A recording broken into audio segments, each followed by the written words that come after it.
Su Facebook da qualche giorno c'è uno slogan lanciato da Pierfilippo Spoto della Val di Camme, Amunì. Amunì verrà anche ad Agrigento, domani appuntamento alla cattedrale, ma ci spiegherà meglio lui che giornata sarà.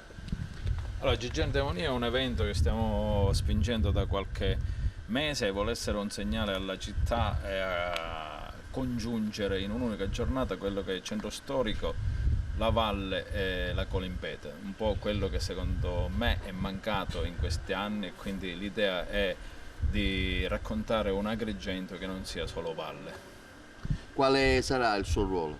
Il mio ruolo è quello di aver organizzato quelle che sono le piazzole emozionali, cioè far rivivere il luogo fisico in maniera magica e chiaramente artistica, teatrale. Il programma in particolare come si snoderà? Partiremo dal centro storico, poi toccheremo il Viale della Vittoria, scenderemo verso il cimitero, toccheremo la chiesa di San Biagio, Santuario Rupestre, il quartiere Punico, quindi anche vedremo le due porte antiche, prima e seconda, poi arriveremo al quartiere Eliseo Romano, poi giungeremo ai templi, toccheremo il Tempio della Concordia e poi da lì seguiremo la via Sacra fino a raggiungere la Colimpetra. Chi vuole partecipare cosa deve fare?